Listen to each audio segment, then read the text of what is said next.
Magandang umaga po sa inyo. Lalong-lalo na po sa Family Ka-Business. Ka-Business Family Official. Sa lahat po ng kagwang. Sa lahat po ng kagwang official. At Wakiwak Family. Magandang umaga po sa inyo. Ang topic po natin ngayon, ang tatalakayin natin kung bakit ang ating mga magulang, mga ninuno ay hindi gumamit ng napakaraming medisina. Sila po ay naging malakas hanggang sa sila ay umabot ng 100 year. Tagal nun. Yung pong tagal ng buhay mo na umabot ng ganong katagal ay hindi po ba isang gantimpala sa iyo ng Panginoong Diyos? Samahan niyo po ako at tatalakayin natin. Mayroon po kayong matututuhan ngayon. Noon pong namulatan ko, nag-edad ako ng 10 years old. Ang namulatan ko pong kape namin noon ay kaping bigas. Paano po ba nagiging kape ang kaping bigas na sinasabi? Kukuha po ng isang dakot na ganito at yan po ay ilalagay sa kawali. Sasangagin po yan hanggang yan po ay magkulay kape. Yan po ang gagawin naming kape sa umaga. Yan po ay depende na sa iyong asukal na ilalagay. Bakit napakalakas ng kaping bigas? Yan. At ang asukal po na inilalagay namin ay hindi naman kukonti noon. Bakit po? Marami kami mag-asukal noon. Ito po, kaya nawawala yung sugar. Dahil sa kami noon ay, kung mag-asukal ay madami, kami po sa probinsya, talaga pong kami ay umaahon sa aming mga kaingin na tinatawag. Bago ka po makarating doon, ay wala ka ng lakas. Halos naubos na po na naipawis mo na lahat. Ayun, nawala na lahat yung asukal na aming ininom. Pagdating po sa taas ng bundok, samahan niyo po ako at ipapaliwanag ko sa inyo. Ang kaingin po ay totoong napakaraming produkto dyan. Meron diyang langka, may avocado, may saging na inog, meron diyang papaya,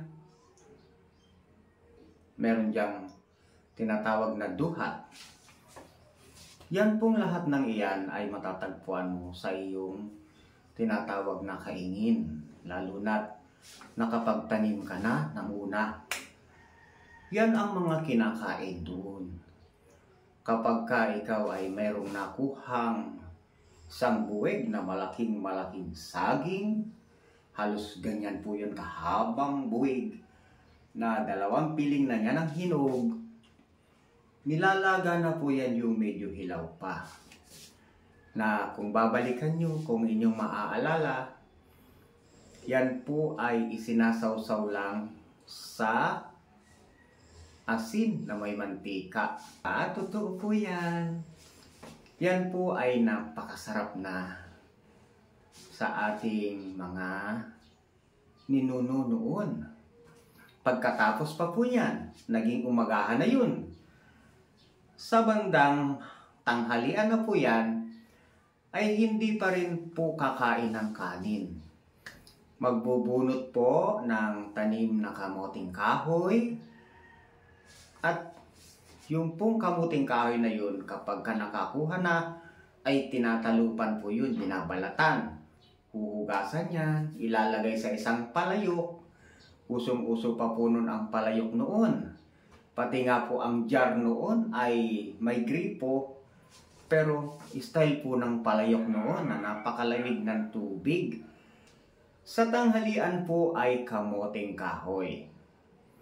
Kamuting kahoy na nilaga.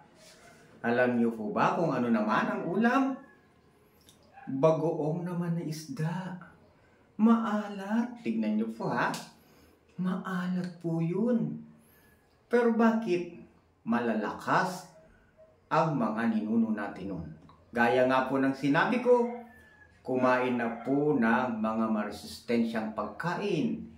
Hinog na saging, abokado, langka, papaya, at duhat. O, tingnan niyo po.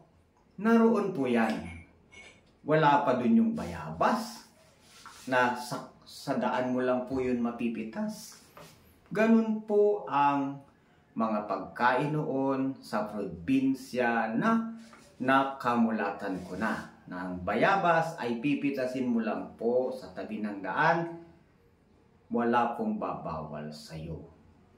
Mas gusto po nila yun na mapitas ang bunga ng bayabas nila dahil sa napakarami naman pong bunga ng bayabas.